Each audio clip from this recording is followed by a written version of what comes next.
This was the quantum physics lab. She's a fourth year PhD student studying perovskite solar cell which is on our solar cells and position of talent.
age lately to the U.S.-China relationship, and of course, recently to the coronavirus and its impact, which we were just talking about. Tonight, we step away from those questions a bit, although, as we were just saying, the virus may, I can't guarantee that it's not going to come up, and your questions are welcome if you have them. But tonight, as the title of this event suggests, we look at the United States and Japan, the relationship in the Trump era and beyond. Before we get started, as always, just a couple of words about upcoming events here at the Asia Society. A couple of film screenings that I want to highlight. The Tibetan film Jinpa continues what is a multi-night run tomorrow and Thursday here at the Asia Society in the auditorium. It has picked up great reviews. Screenings of Jinpa, 7 o'clock on both nights, tomorrow and the day after. And next Monday, something quite different, a special screening of the award-winning film Sustainable Nation, which is a look at a boom in high-tech innovation in Israel that is working miracles to help water scarcity issues around the planet. We'll start that night with a reception and then a screening and a Q&A with the executive producers of that film, Sustainable Nations, Monday, March the 2nd. And speaking of rave reviews, our new exhibition, The Art of Impermanence, has just been chosen as it's on the ArtNet list of go-to shows in New York. And of course, it has a profound connection with Japan. Art of Impermanence features the collection of John C. Weber, one of the great living collectors of Japanese art, alongside pieces from our John D. Rockefeller III collection, in both cases ancient treasures from Japan. As always, you want to know the latest about our art, policy, business events here and around the world, go to asiasociety.org. So to tonight, we've watched, all of us have, the growing security concerns in what we now call the Indo-Pacific region, a term, as I assume this audience knows, first coined by Japanese Prime Minister Shinzo Abe. And in that context, we've watched as Japan has bolstered the capabilities of its self-defense forces, despite the limits imposed by Japan's pacifist constitution. And of course, Japan's security still depends heavily on its alliance with the United States. We just marked the 60th anniversary of the treaty revised by Prime Minister Abe's grandfather, who also served as Prime Minister. But as is the case with many nations in Asia at the moment, policymakers in Japan have their own concerns about the American commitment to their country and to the region. So a lot to tackle on this front tonight, and to tackle those issues, we have really a blue ribbon group with us. Narushige Michishita is Vice President, Professor at the National Graduate Institute for Policy Studies in Tokyo. I'm doing very, short versions of bios here. You have the longer ones with you. He is a member of Japan's National Security Secretariat Advisory Board. He served previously as Senior Research Fellow for the Ministry of Defense and Assistant Counselor at the Cabinet Secretariat for Security and Crisis Management in Japan. Sheila Smith returns to the Asia Society. Great to have you back with us. Dr. Smith is Senior Fellow for Japan Studies at the Council on Foreign Relations. I was going to say our neighbors down the block, but Sheila Smith is at their Washington office. She's an expert on Japanese politics and foreign policy. She's the author of several volumes on Japan, including Japan Rearmed, The Politics of Military Power. And a welcome to our moderator tonight, Takako Hikotani, serving as the Gerald L. Curtis Associate Professor of Modern Japanese Politics and Foreign Policy, just a little north of here at Columbia University. She previously taught at the National Defense Academy of Japan and lectured at the National Institute for Defense Studies. So it's a great group. We are on the record tonight. Our usual reminders to please mute your phones. There will be time for Q&A, and for those watching the live webcast, those who were too lazy to brave the rain, that's okay. You may email your questions to moderator@asiasociety.org, or you can tweet them using the hashtag AsiaSocietyLive, which is also the hashtag. I didn't mean to, all you folks watching on the website, I didn't mean to call you all lazy. It's okay. Thank you all, whether you are at home or in this room, for being with us. Please give a warm welcome to our panel. Thank you.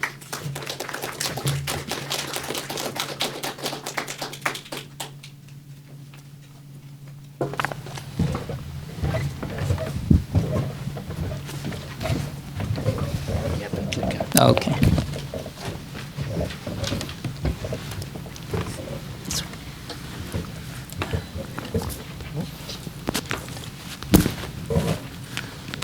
good evening. Is this on? Good evening. Welcome to the Asia Society. Welcome to those who are too lazy to come to Asia Society. It is a great pleasure to moderate this discussion today with my two senior colleagues that I have respected. I will call them my senpais because Sheila, you're my senpai at Columbia, and Dr.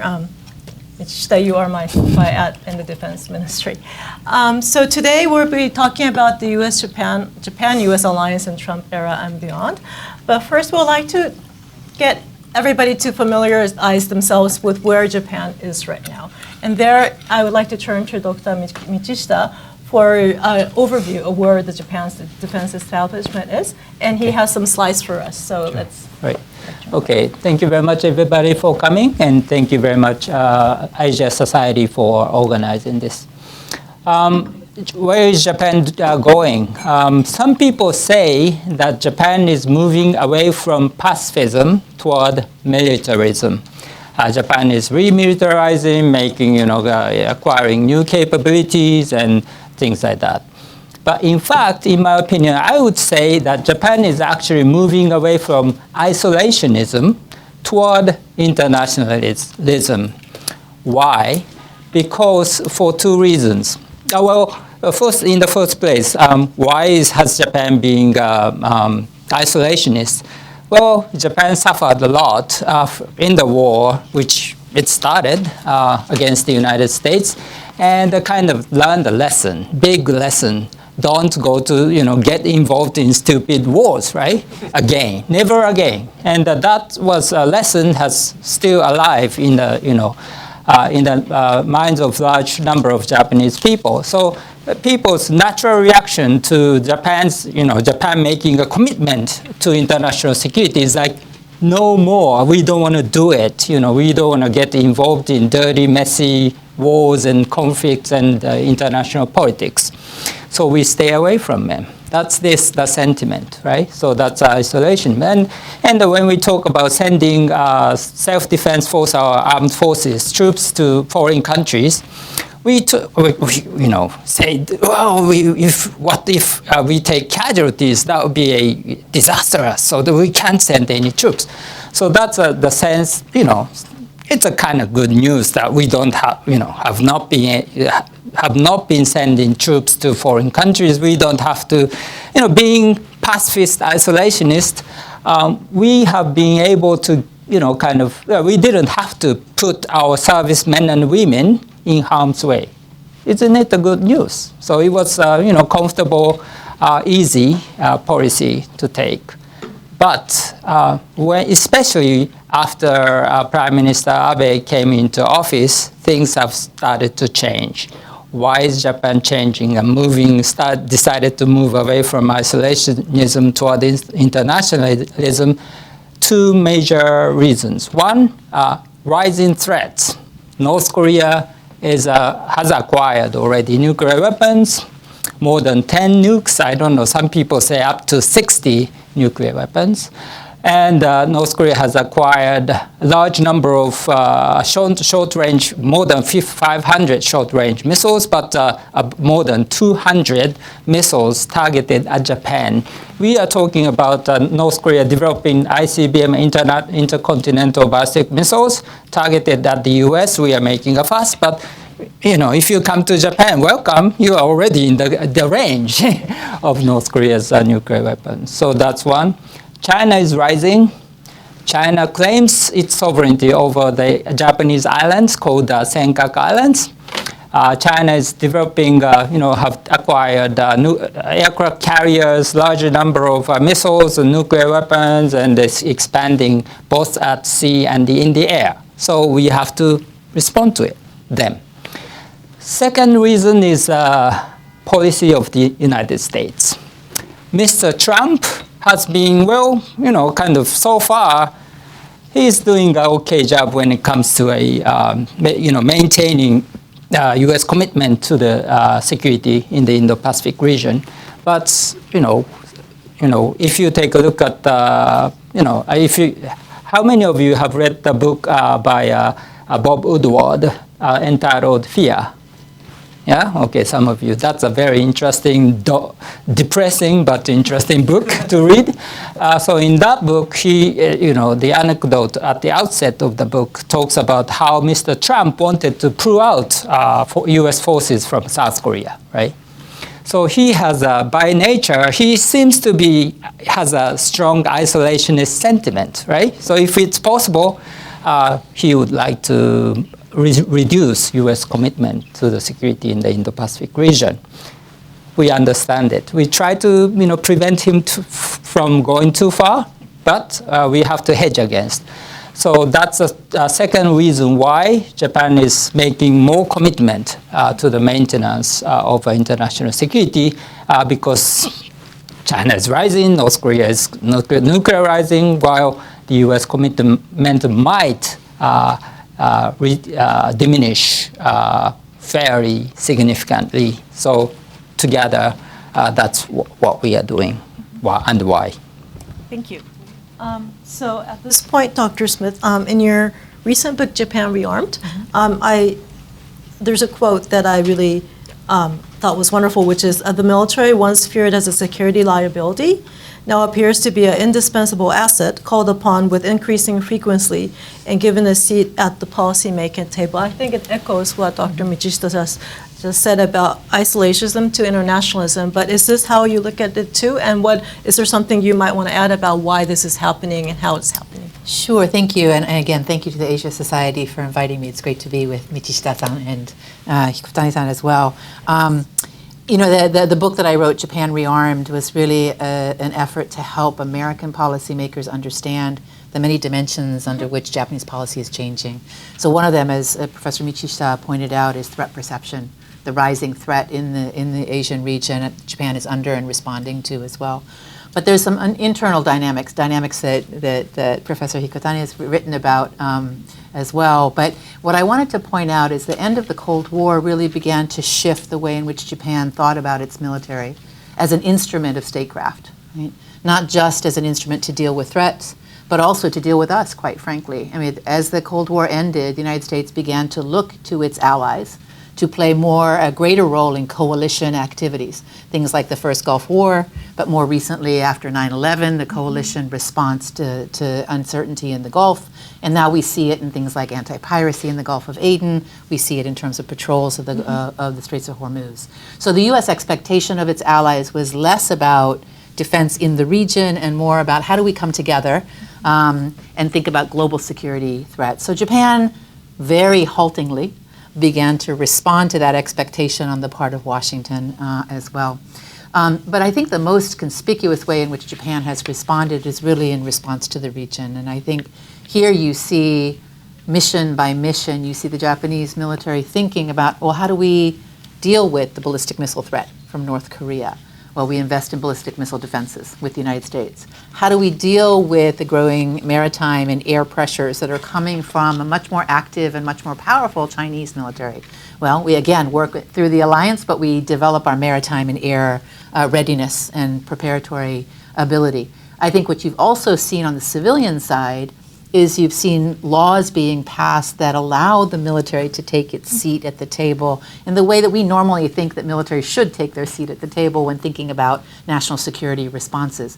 Again, Japan's long post-war history has been one that has been quite resistant to having the military play an active role in public policy, even in defense policy. The civilians in the Ministry of Defense, or today's Ministry of Defense, as well as in the cabinet, took a secondary role to civilian planners and thinkers. Today, I think, is much more welcome for the uniformed services in Japan to take their seat at the table, not as expansionist forces, right? Not to reminiscent of the pre-war period, but to bring their professional expertise to the conversation about what kind of capabilities do we need to enhance, what kind of investments do we need to make, how do we recruit for the future to make sure we've got the capabilities that we can deploy in the region for Japan's defenses. So you see a lot of different ways in which Japanese policymakers, but also the Japanese public, have a greater appreciation for the role that their military can play in assuring Japan is well defended and assuring that the Japanese people feel secure. So these are the kinds of changes I go over in my book. They're cumulative. They're not all about threat perception, because some of them have to do with the institutional place of the military in the policy-making process. But they're all added up to a point today where I think the Japanese military is one of many instruments that the Japanese government can bring to bear when it thinks about its broader strategy in the region and beyond. The one thing, if I can, at the end of the book, I conclude by asking the question, well, is Japan about to move out of this position of restraint in terms of the use of force? And I argue in the book that it's not threat perception alone that's going to change the way Japan organizes its security, i.e. reliance on the United States for extended deterrence, but also territorial or area defense by the self-defense forces. What I think is crucial is the American willingness to continue to commit to the strategic protection of Japan. In other words, our policies on the alliance and our consistency in providing support to Japan is going to be the critical variable, I think, for the future thought processes in Japanese policymaking. Let me say a word on that point. Some people think that Japan will become really aggressive, I don't think so. Why? Because first, as I said, Japan has been very isolationist and moving slowly away from it toward internationalism. But still, there are, strong isolationist sentiment remaining in Japan. And there are actually people, isolationists and internationalists, contending with each other even today, right? So many, not many, but quite a number of people hate Abe for being, trying to make Japan more internationalist. They are saying, why are you doing this stupid? We have been staying away from, dirty, messy foreign crisis and conflict. You are getting Japan involved in those, and that's stupid, right? Don't do it. That's the sentiment of isolationists. And it's still there. So I don't know. It's quite interesting to see what happens after Abe, right? His term in office will expire in September next year. So that's one thing, and so we'll see. And some people also think that if the constitution of Japan is amended, Japan will become much more, proactive in military affairs. Again, I don't agree with it because it's not the constitution. It's an isolationist sentiment that's preventing Japan. It's a good, certainly isolationism has a positive, aspect. Like, as I said, we don't have to put our servicemen and women in harm's way. That's a good news, right? So why not keep doing it? But internationalists are saying, well, we might not be able to keep doing it. Thank you. So since you raised the name Prime Minister Abe, now I'd like to turn to Dr. Smith now about the Abe-Trump relationship, because many argue that Abe weathered the storm better maybe than other countries. And it's true that most of the Japanese public still, I think the support for the U.S.-Japan alliance is very high. I think at the military-to-military level, the ties are much stronger than ever. And yet, there are still concerns about alliance from the Trump-Abe factor. So how do you address the situation now with the alliance, especially with the two leaders and their relationship? So I think a lot of weight is put both among Japanese and even in Washington on the value of the political management of the relationship by Prime Minister Abe. And again, if you compare the U.S.-Japan alliance to the NATO alliance, for example, or to the U.S.-ROK alliance, which is going through a considerable period of strain at the moment, the U.S.-Japan alliance still looks pretty good, pretty solid, even in the era of President Trump, where, to be quite frank, alliances have come under incredible scrutiny. Not only for the question of whether American forces should be deployed abroad, but for how much allies should pay. So this is a moment in which this new thinking about are the alliances really good for America has really taken hold a little bit across the American public debate. But I think the U.S.-Japan alliance is quietly, Prime Minister Abe has quietly navigated the kind of disruptive impulses, I think, of the president when it comes to alliances. Two pieces of the puzzle. One, of course, we have to remember is not about military cooperation, but is rather about trade. And even though they had a close working relationship, it didn't absolve Japan of some scrutiny on the trade realm, as you know. On steel and aluminum, there was a great deal of pressure on Japan.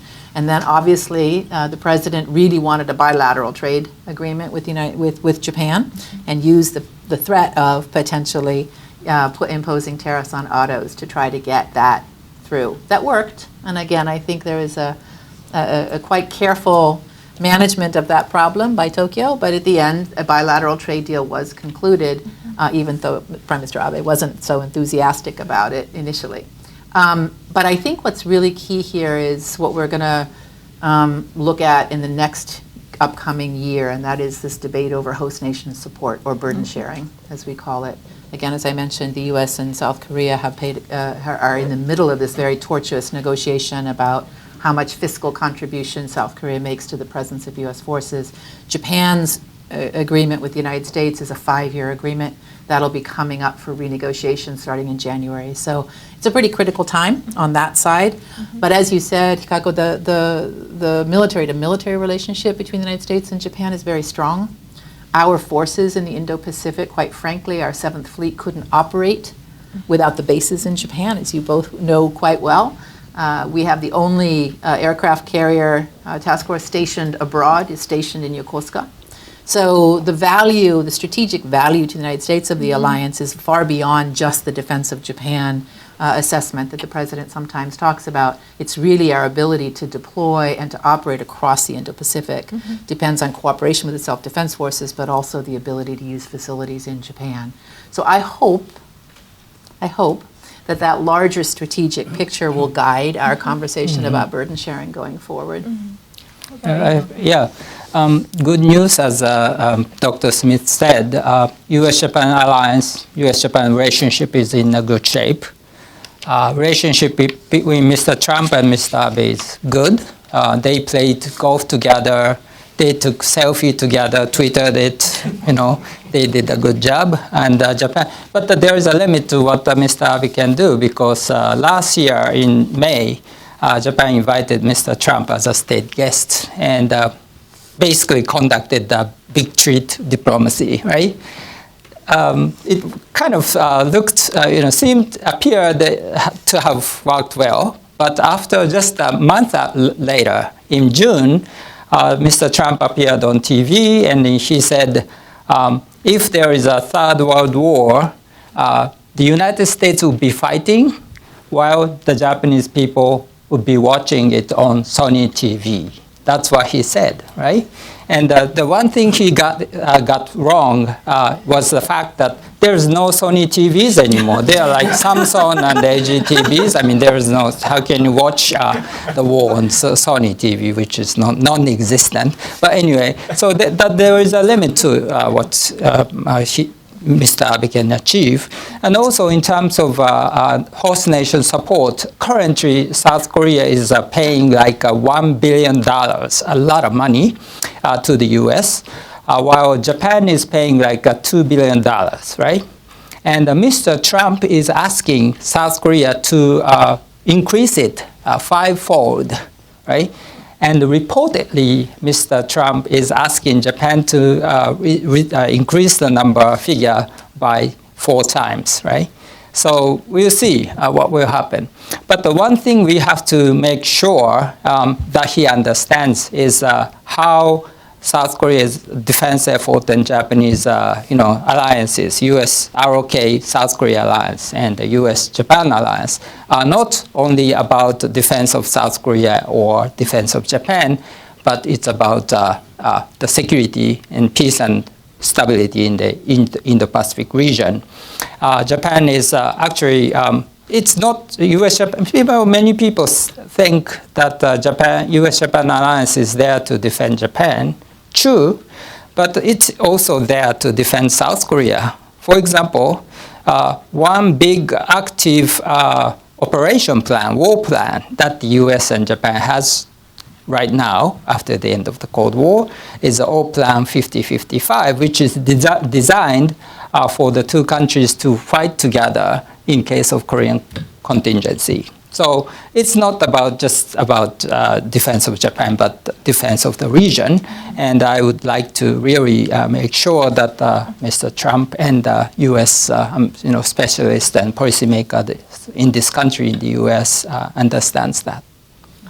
Since we're on this point of the Korean Peninsula, how concerned are you about the recent difficulty or increasing difficulty between Japan and Korea? South Korea on defense issues, because in some ways their political issues were difficult, history issues were difficult, but in some ways the military-to-military part once again seemed more resilient. Now it seems to be challenged. What is your assessment of this? Well, I mean, we always hear bad news about what's going on between Japan and South Korea, so I give you a good news today, which is, why is South Korea kind of attacking Japan very much, while it doesn't do the same with China, right? Sometimes South Korea pick a fight with China. What happened to South Korea? China really attacked, fought back and retaliated against what South Korea did. And South Korea, when South Korea, for example, decided to allow the U.S. to deploy a third missile defense system, it's a terminal high altitude area defense system, China said, don't do it. And when South Korea decided to accept those missiles, I mean, China really imposed real sanctions on South Korea's business activities in China. So South Koreans are really they fear China's retaliation, right? Fear China. So when it comes to China, South Korean people and the leaders are very cautious. They keep saying bad things about Japan for a long time. Why? Because Japan would not fight back as China does, right?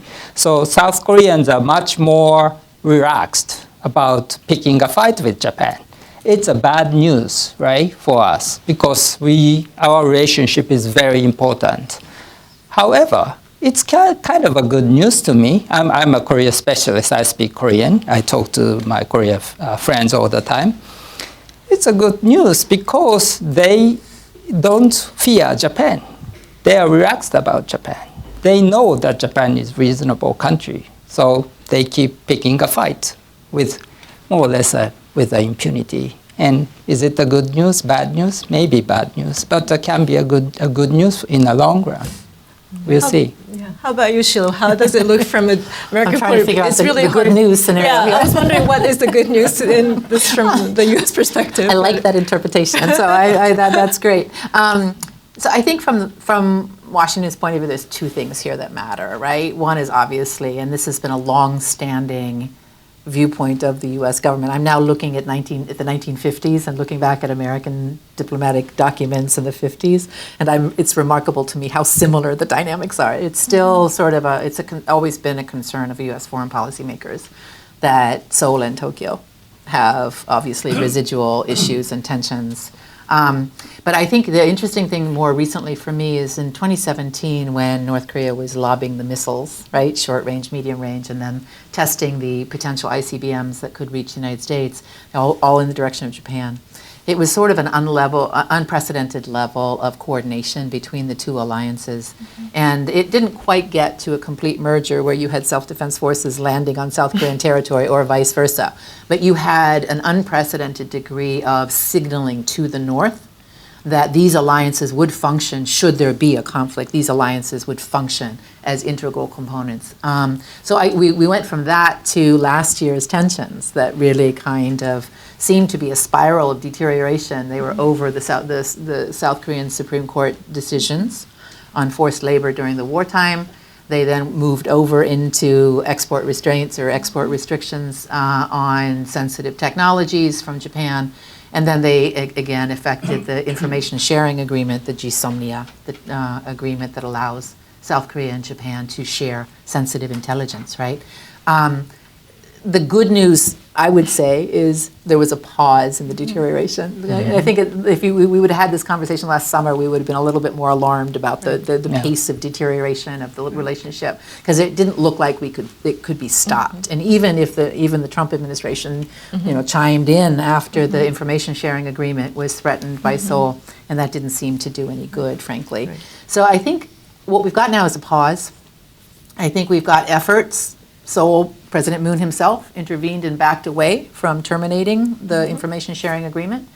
North Korea, as you know, did a submarine launched test missile in which South Korea openly asked Japan to share information. The trajectory, of course, of that missile was in the direction of Japan, so they wanted that information from Japan. Japan very conspicuously said, yes, you can have it. So there was some obvious diplomacy that was happening there. And one thing, when South Korean Minister of National Defense announced what happened between the two countries, they said Japan provided this information based on GSOMIA, which is General Security of Military Information Agreement. Right. So both countries then recognized the value, the mutual value of this information sharing agreement, which is very important, I think. The next thing that happened is working level talks on the export restrictions, the oversight of the export of technology happened. So you had a kind of, decrease in the hot tempers to a lower level of pragmatic policy solving. And right now we're still waiting to understand exactly how the court cases themselves could get worked out. That, of course, as everybody in this audience probably is aware, is the deeply sensitive issue, political issue on both sides, right? So I'm grateful for the pause. I'm not sure where we're going to end up, but at least we are not in the downward spiral of last year, and I hope that we will find a way for the United States to start playing a far more constructive role in offering, not off-ramps, but offering ways in which we can constructively rebuild the trilateral cooperation in a way that helps both Seoul and Tokyo see a pathway forward. Because it's not exactly good news. We have to ask North Korea to launch a missile for us to be friendly.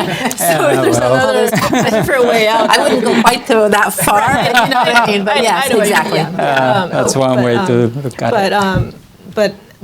But talking about the regional issues at large, I'd like to turn to the China issue. And in terms of what the defense strategies of two countries are, the language in the U.S. National Defense Strategy and the National Defense Program outlined in Japan are very similar. That China is a revisionist state trying to undermine, replace the international order is in the U.S. one. And then in Japan it says China engages in unilateral coercive attempts to alter the status quo based on its own assertions that are incompatible with existing international order. So that's two very strong languages. But I guess on the other hand, while the U.S. is sort of consistent in the different aspects of other policy, Japan seems a little bit more friendly or trying to chart something that looks a bit different from what it says in the NDPO. Are we seeing possible differences or gaps between the U.S. and Japan with regards to China? That was all the talk at the Munich Defense Conference last week, 2 weeks ago. But is that something that we're starting to see between U.S. and Japan? Is that a possible issue for the alliance going ahead, that the assessments of where the China relationship should be might diverge in the long run? You're looking at me, so Yes. Yes. So I think our security bureaucracies, be the DoD or the Ministry of Defense, are pretty much on the same page. Right. I think what was happening at the end of the Obama administration is there was rising fears in Tokyo that we were more focused on Russia and the specific military threats of Russia we were prioritizing and less focused on China.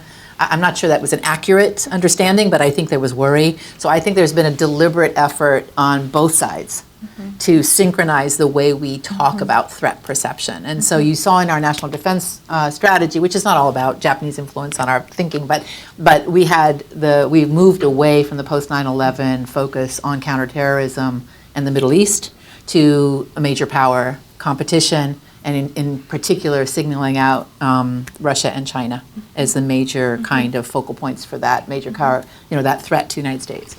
Japan, interestingly enough, in the December 2018 NDPG, which is their long 10-year defense statement, also identified Russia, right? So it wasn't just China, right? There was also acknowledgement that Russia too was presenting a threat.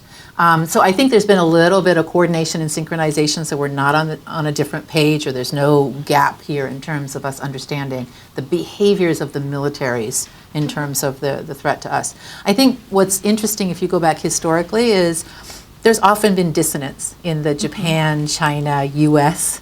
relationship. You can go back to the 70s and the Nixon shocks, and we're not always on the same page. We're not always having a good diplomatic relationship with Beijing at the same time. There's often slight lags, and then one country's relationship is slightly better because of certain breakthroughs, and then, of course, Beijing has its own interest in not always having us on the same page. But I don't really worry. Some people in Washington sort of worry. Maybe at the Munich conference, this is reflecting that concern that Japan might go too far in its diplomacy with Xi Jinping when he comes to Japan for the state visit to see the cherry blossoms, as he says, right, in April. I think on the trade side, China and Japan may see much, they may see the same picture. They may worry about us, frankly, and our move towards a more protectionist approach, right? So there's similar concerns. Mr. Abe has been very careful not to buy in to Xi Jinping's language, that they are buddy-buddy on the liberal trading order. There's a lot of care being taken here by the Abe cabinet.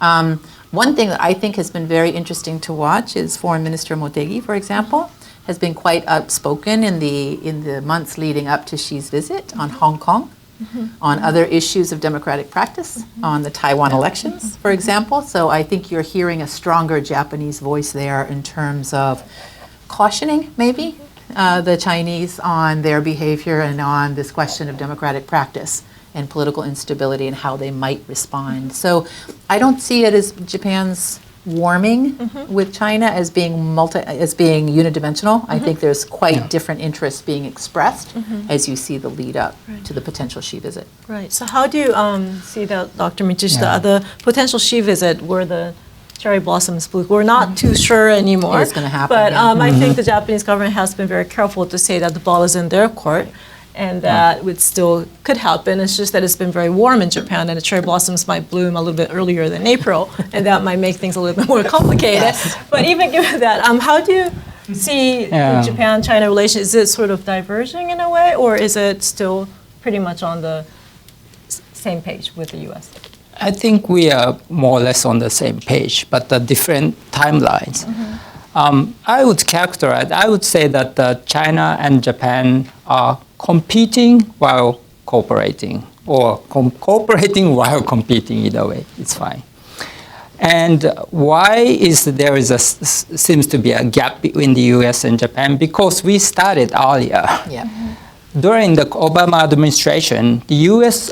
basically had a very strong engagement-oriented policy toward China. And in the meantime, Japan was telling, Obama administration people, policymakers, especially, China is doing this and that, and potentially destabilizing the situation in the region.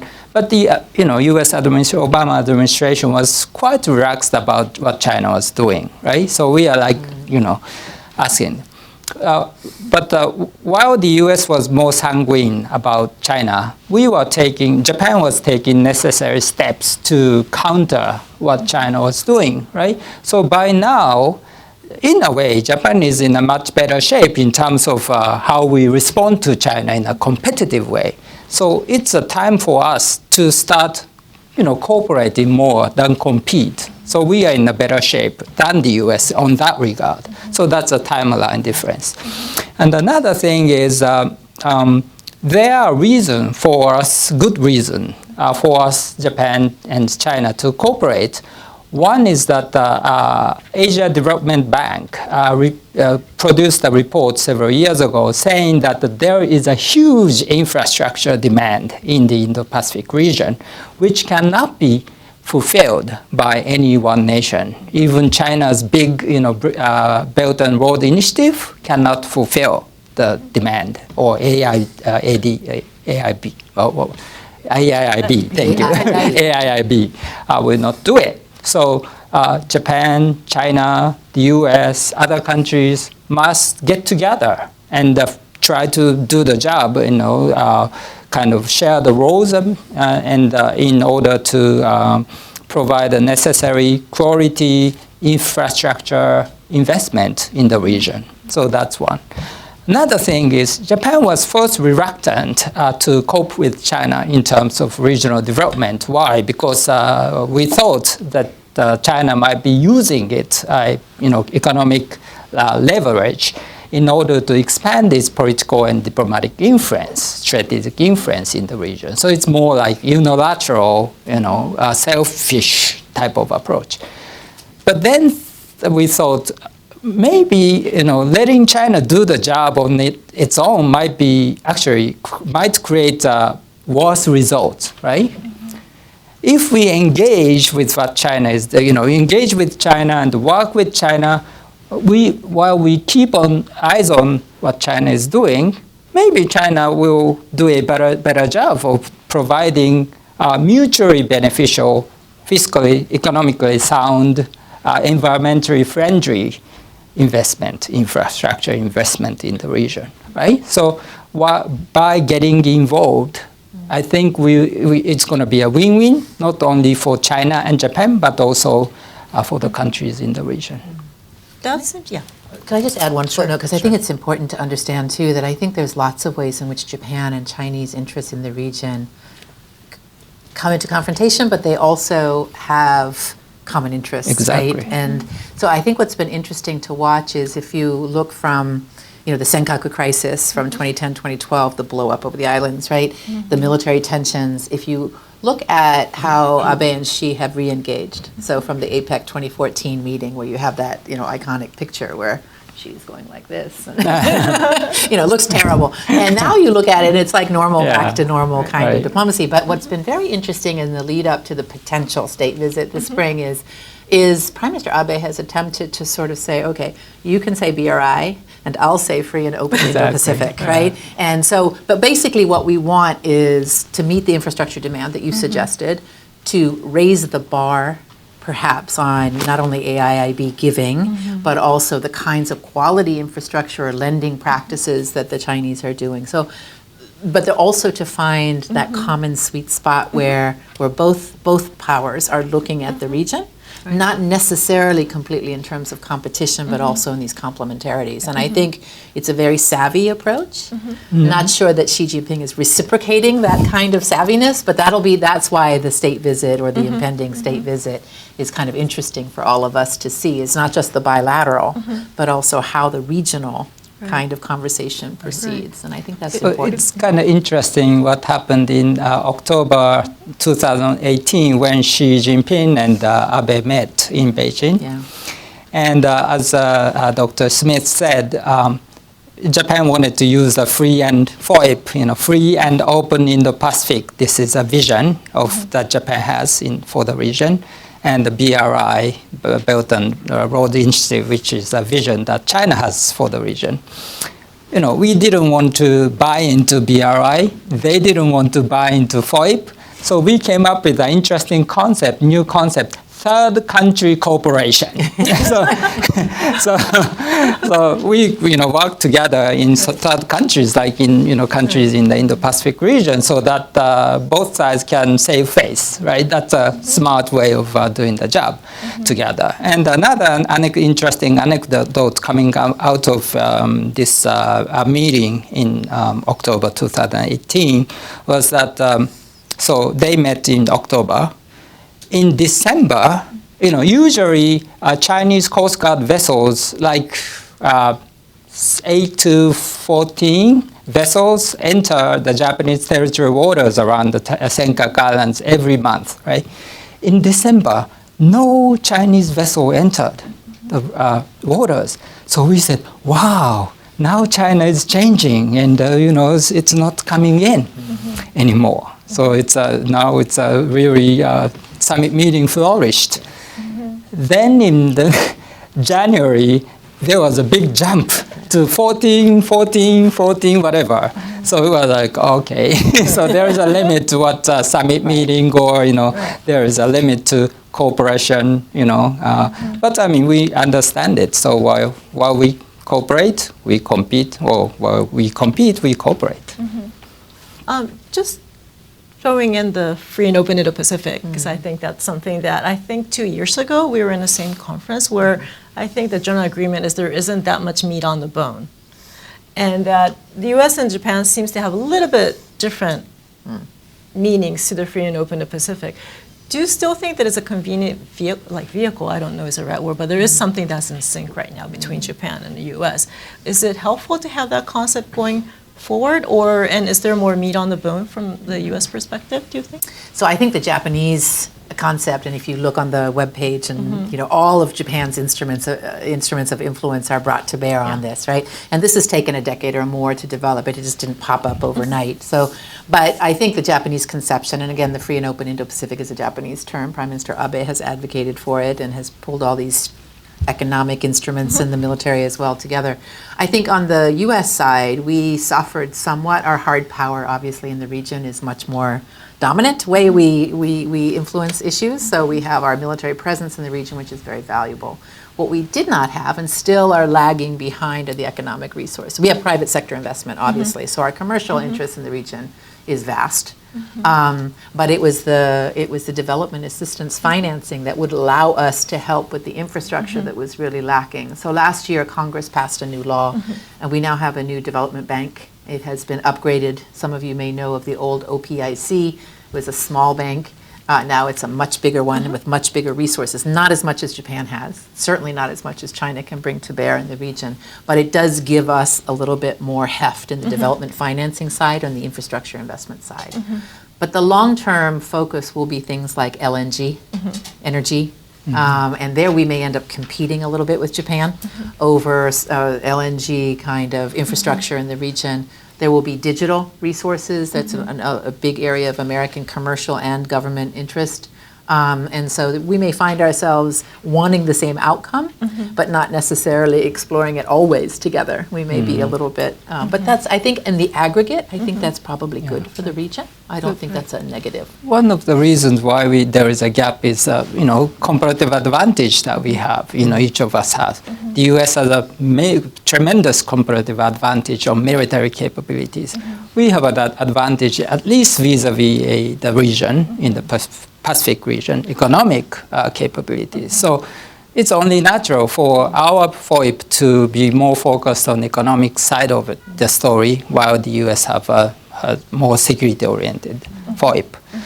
And another reason, Japan, actually, the Japanese government consciously desecuritized FOIP after 2018, partly because we wanted to make the concept of vision more acceptable to the countries in the region. For example, Southeast Asian countries, if they are forced to choose between China and Japan, they say, no, we are not going to make that choice, right?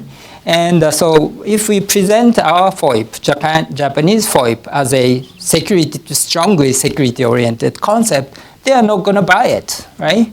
But we really need a region-wide cooperation on this concept, especially economic side of the story. So we said, okay, we desecuritize this, and so this is much more acceptable to you. And but it doesn't mean to say that security effort that we are making has diminished. We continue to make a necessary security effort to maintain balance of power in this region, keeping our eyes on what China is doing by basically three things quickly. One is Japan is trying to enhance its own defense capabilities. The U.S. and Japan are working much more closely together, sharing roles, missions, and capabilities between us, the two armed forces, how to share roles and to maintain peace in this region. And thirdly, possibly most importantly, we are trying, the U.S. and Japan, both of us, are trying to cooperate more closely with the countries in the region, especially India, Australia, and Southeast Asian countries. And hopefully South Korea, but it's kind of being quite difficult, a little difficult. Why? Because China is growing like in the past 10 years, Chinese defense expenditure has increased by like 80%, while the US defense expenditure has declined by 1.7% or something, according to Stockholm International Peace Research Institute, SIPRI. And the Japanese one has increased by 2.5 or something like that. If you end the US is the largest spender of defense, followed by China. Japan is currently in the 9th place. And where are other countries? India is now, I think, is fourth or fifth largest spender on defense, massive strategic power. South Korea is in the 10th place, just after Japan, and quickly catching up with Japan. Its defense expenditure has increased by like 30% in the past decade. Australia is, with its population of 25 million, is in the 13th place. Amazing. So our calculation is if we bring these two countries together and if we start cooperating more closely together, we might not be able to outcompete China, but we will probably be able to maintain the balance of power in the region fairly well. Do you have something to add on that? So I think at this point we'd like to turn to questions. And I see that I have some questions from the lazy people. No, I'm just kidding. But we're very happy that you're not lazy, that you send us questions. So let's see.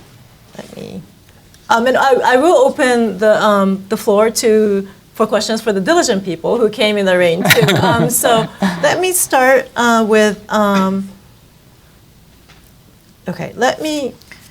I think this is related to what you just mentioned, and I need my reading glass. But could the speakers talk a bit on the Quad? There are periodically hope of talk of revival, but nothing seems to happen. President Trump is in India right now, and do you have any thoughts about that? So the Quad idea was an idea that Japan, the United States, Australia, and India could more closely collaborate in terms of security, especially, right? It was uncomfortable for certain folks in New Delhi because it was overly military-focused, security-focused, as Michishita Sensei just said. I think there was also resistance in Australia, and because there was some division of opinion in Australia about whether or not that kind of hard power alliance, sort of pseudo-alliance, was really appropriate for the region. So there's been dissonance in different countries at different times, and I think right now my sense is I don't see much real impetus to restart the Quad in a kind of formalistic way. But I do think you've got an awful lot of overlap of interest between those four countries. Nobody here will ignore the fact that those are all democratic countries, first and foremost, right?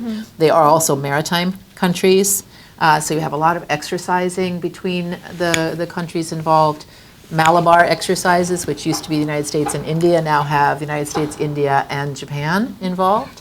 The Australians work quite closely with the United States and Japan as well. So you've got these trilateral groupings within these four countries. But I don't see any movement towards formalizing like a pseudo-alliance. That aspect of the Quad, I think, is probably not suitable for the moment. Yeah, I think it's a good idea. I mean, we don't have to say we are coming, we don't want to look like we are ganging up against China, right? We are not, because, in a way, I always talk about our effort to maintain the balance of power in this region. This is certainly good for us, hopefully, but it's actually good for China, because by maintaining the balance of power in this region, we are kind of discouraging hardline, crazy people in the Chinese leadership from taking an upper hand, right? Because by creating the situation where if this aggressive type of Chinese leaders say, well, we have to use force to take this and take that, more moderate, more reasonable leaders can say, okay, you say it, but we cannot do it and get away with it, right? So we have to be really take more cooperative path in order to create a win-win situation. So I think it's a great idea, actually. We tend to, think this as a hostile action. No, it's actually good for China too. I'd like to ask a follow-up question from email because it's related. The question is, improving defense capacity is more than equipment, but also partnerships, interoperability, etc. Is there alignment or at least of significance on Japan with ASEAN nations, Australia, India? And I'd like to sort of ask the ASEAN nations part because I understand, Dr. Michishita, you're the director of the Maritime Safety and Security Policy Programs at the National Graduate Institute of Policy Studies, which is a collaborative program between GRIPS and the Coast Guard, which is related to capacity building in the region. So if you can add a little bit about what are the efforts that Japan is doing for capacity building and how that is related to the relationship or relationship building within the region for Japan on the defense side too, which has been difficult in the past. By the way, she said GRIPS. GRIPS is a National Graduate Institute for Policy Studies, which is GRIPS is an acronym of a school, which is a school based in Tokyo. And actually, GRIPS is a good name for a school because it means brain in German, right? But when I said this, one person raised his hand and said, GRIPS in French, GRIPS means influenza. So we stick to German, right?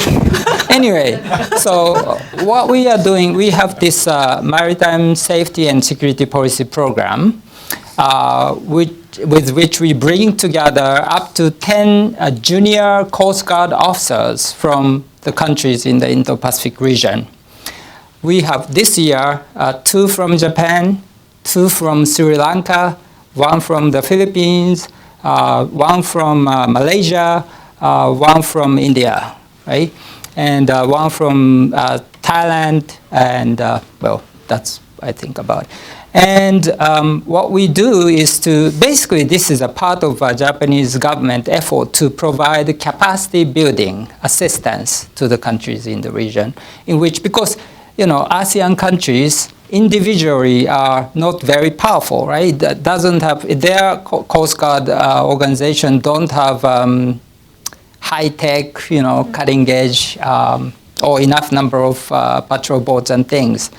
So we bring together these young officers and educate them and, have them acquire a master's degree within 1 year. And send them back. And while they study, certainly they acquire new knowledge and skills.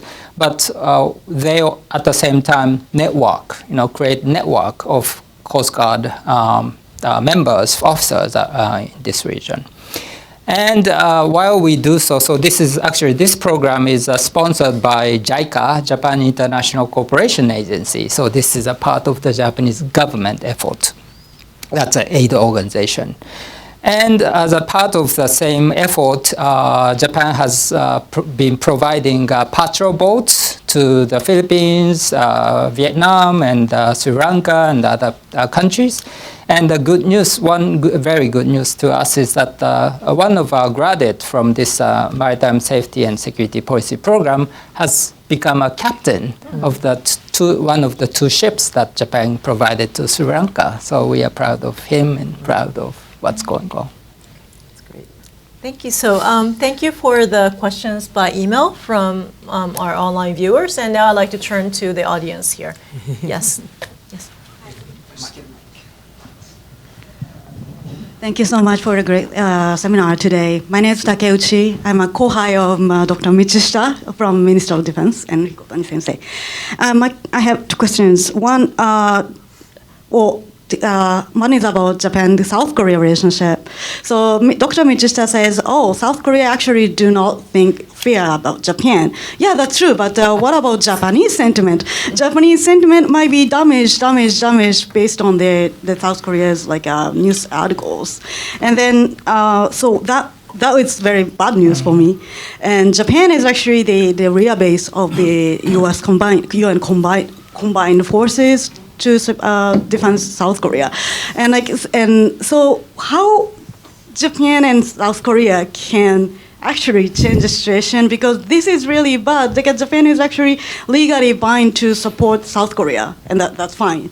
But also, this situation might long, and what if that cause Japanese sentiment, and that impede actual Japanese support in case of South Korean or Korean Peninsula in contingency. Then the second question is simple. Now North Korea is a very good excuse for Japanese defense policy, because everything is it's against North Korea, not for other big two countries. But what if now North Korea become a more friendly country, and then how post North Korea?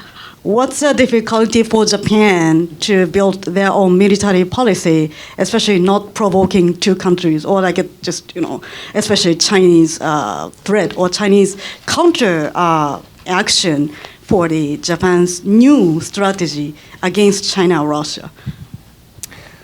Well, I understand the sentiment is important, but I'm more realist than constructivist. Realist, kind of emphasizing the importance of balance of power, while constructivists emphasize the importance of perceptions and sentiment and things.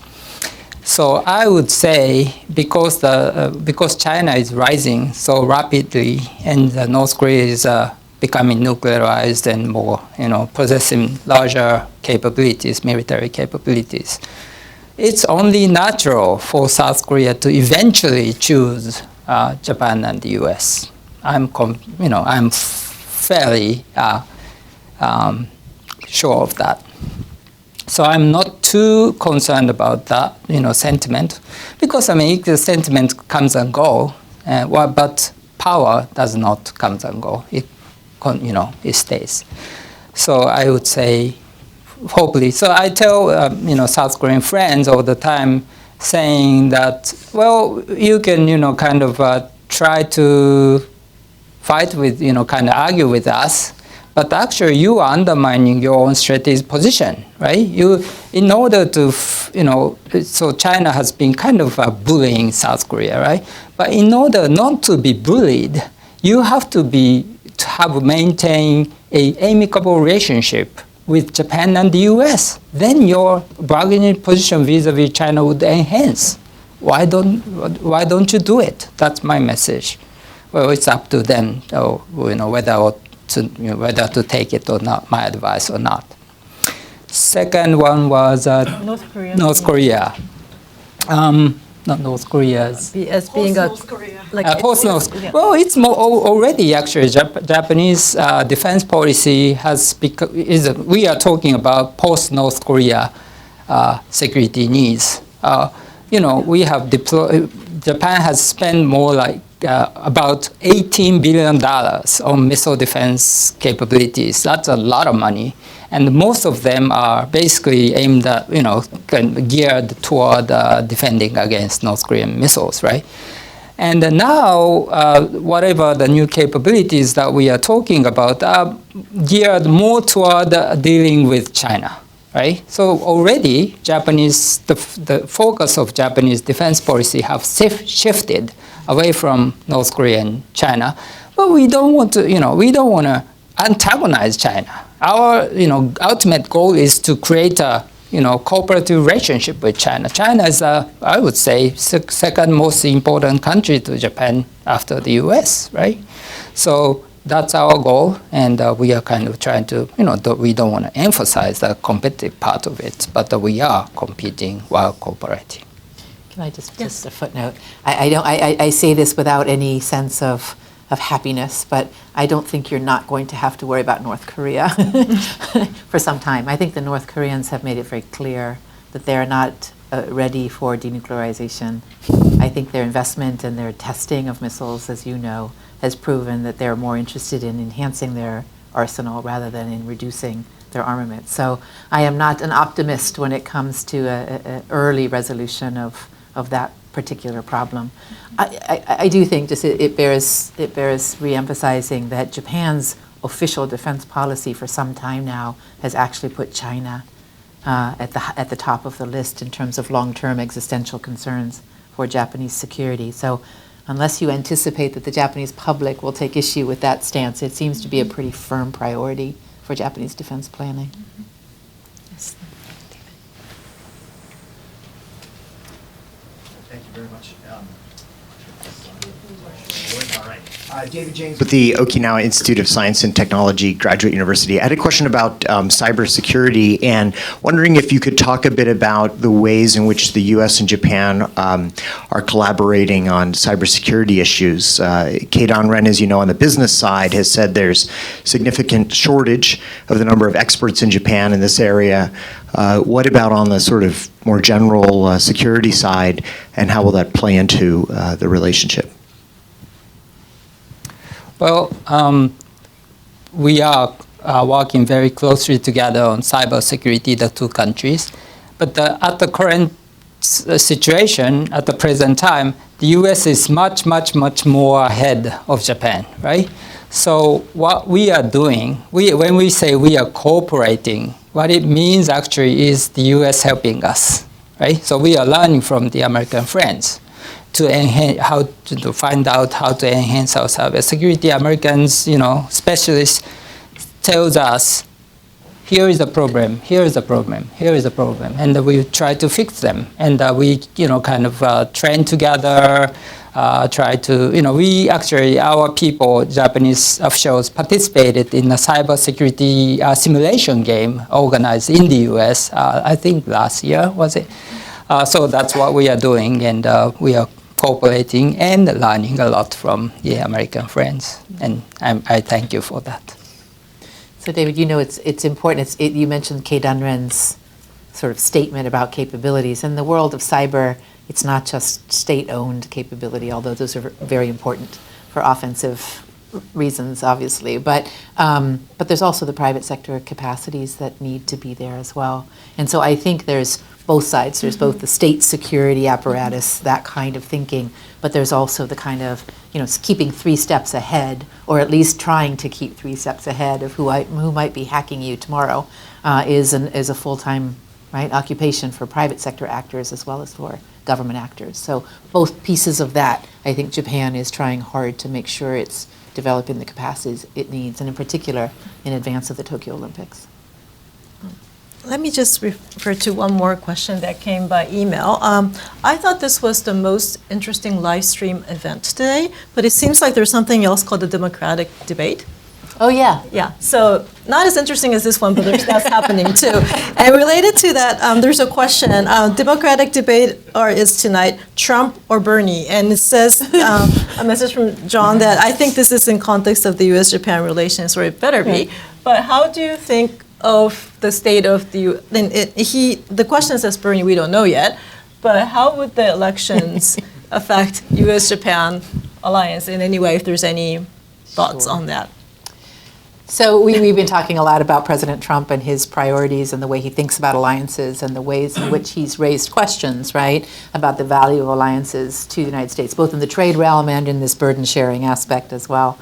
I think if you look at all of the Democratic candidates, and I am not aware that Bernie Sanders has talked about burden sharing, but many of the other candidates actually have raised the issue of alliances as being strategic assets of the United States and should be partners in whatever it is we do, whether it's in the economic realm or in the strategic realm. So I think you're seeing the candidates recognize that that's one aspect of American foreign policy that has been weakened, or they're worried that it has been weakened. So you can see that in some of the tweets and some of the statements by candidates. Bernie Sanders was on 60 Minutes the other night, I believe, where he was asked very explicitly about Asia. He was asked about Taiwan and use of force in a Taiwan scenario. And he didn't say no. He said, well, that's certainly a challenge. So what you're going to start to see, and this is normal in the primary process, as we get closer and closer to identifying a Democratic frontrunner, they will be increasingly asked these national security questions, like the Obama-Hillary debate, right? When the 3 o'clock phone call, how are you going to respond? So these questions will start to be put to the people who are remaining in the race after Super Tuesday. So I would stay tuned for more of a sort of digging deeper kind of approach on China, on Asia, on trade, And obviously, the alliances will also, I think, be part and parcel of that. Use of force questions in particular. Is that something that is discussed in Japan, or? We don't know what the Democratic candidates stand for when it comes to the. Right.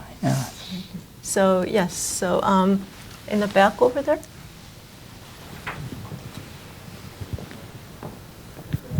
Hello, my name is Matthew Carpenter. I'm a Japanese linguist and consultant.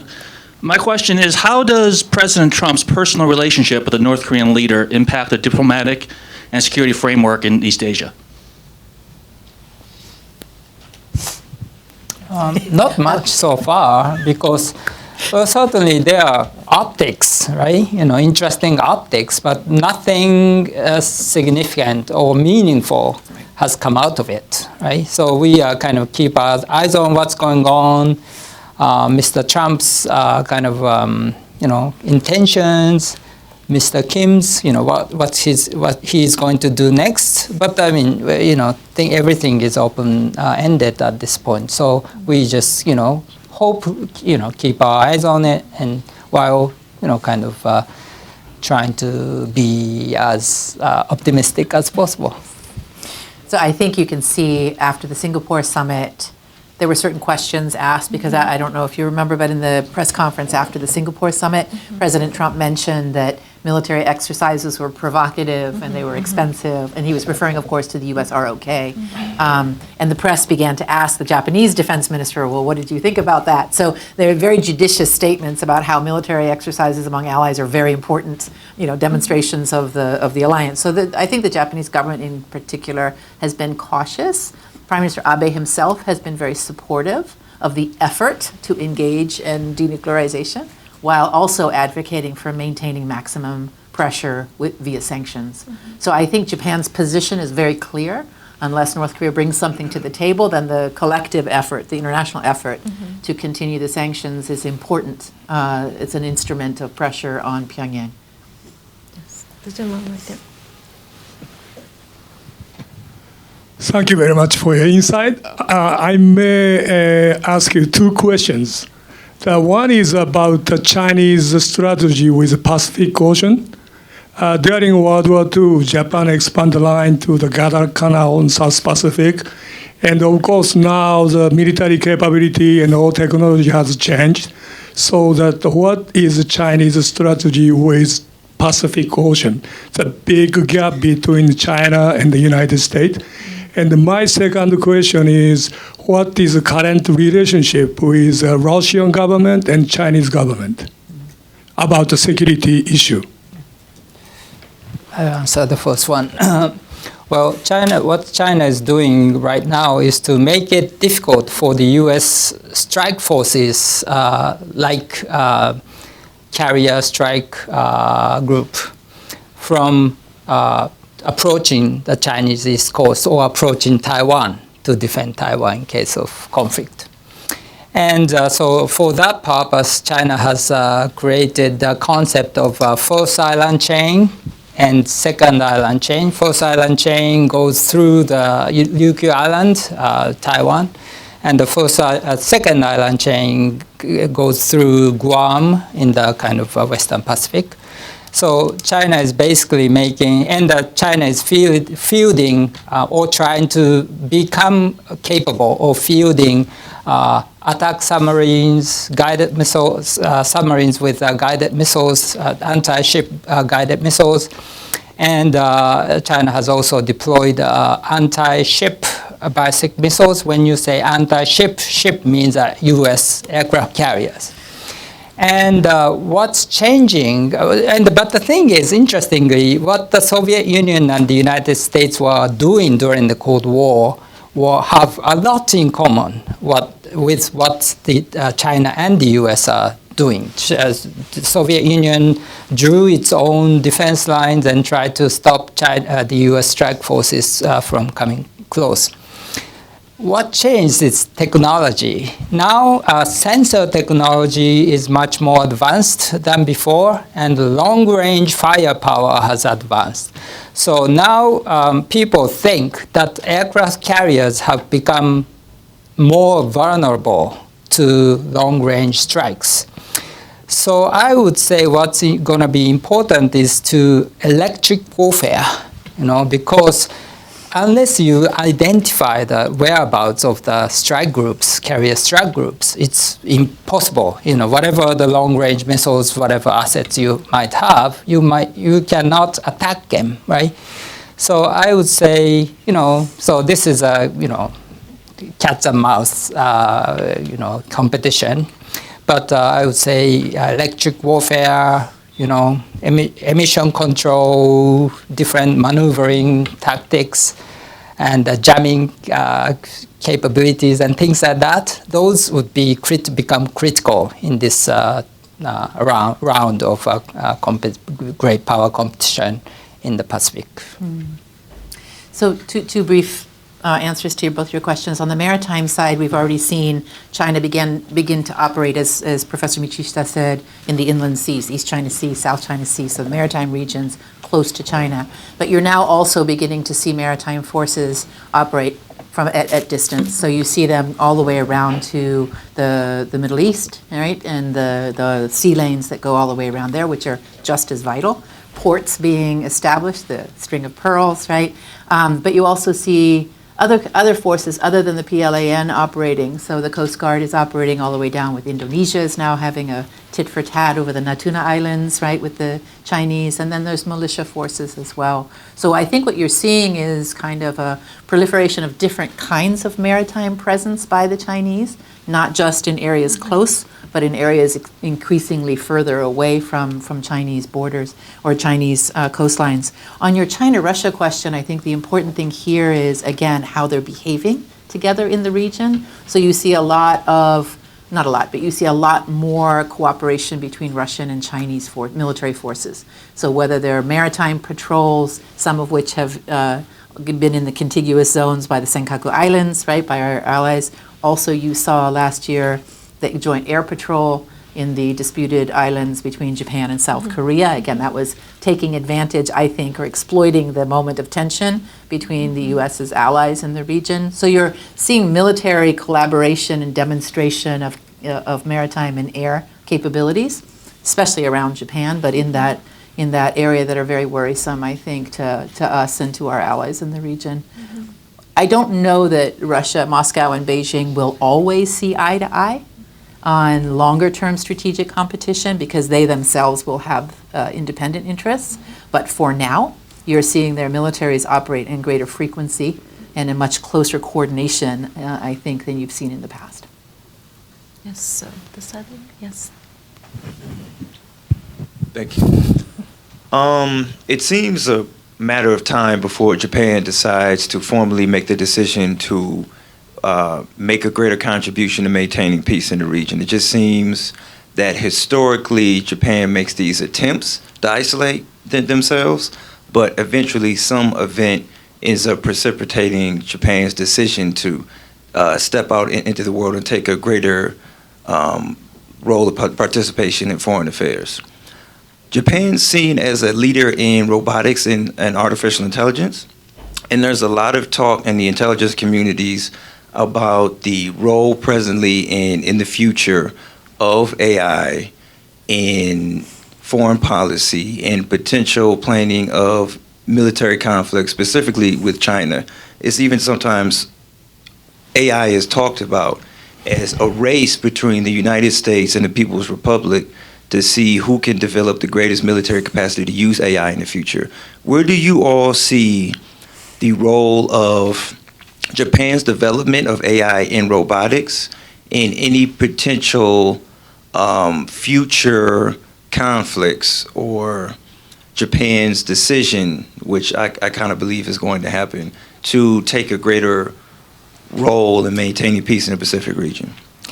Unfortunately, Japan is lagging behind in applying AI or robot technologies to military use because of the sentiment, I would say. And actually, the Japanese government tried to make it possible to, or is trying to, even right now, to kind of use some civilian technologies and, use it in defense use.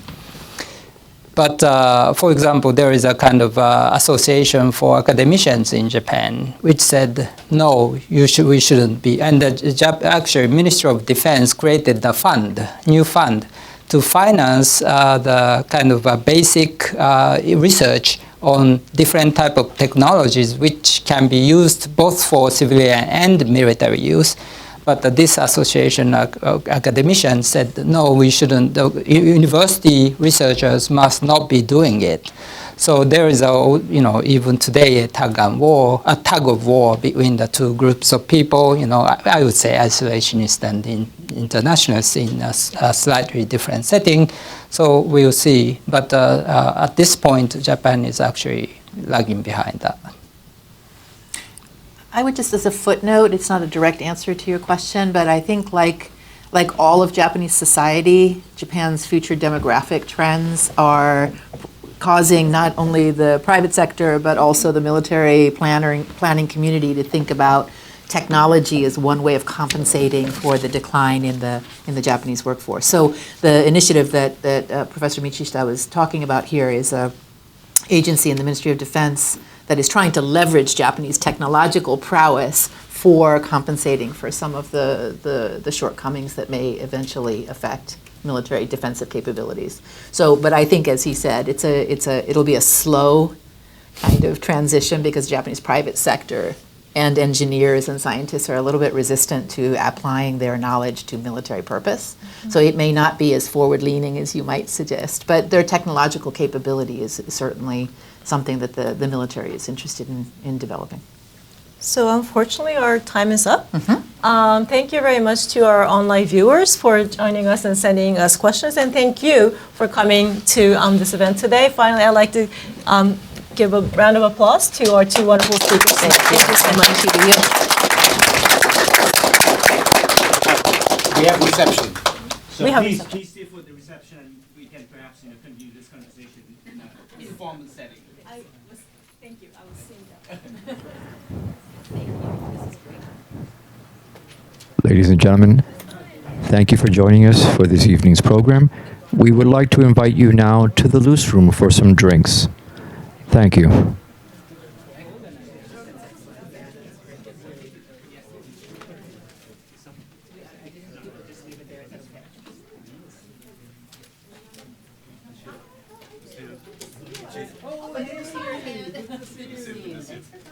How you been?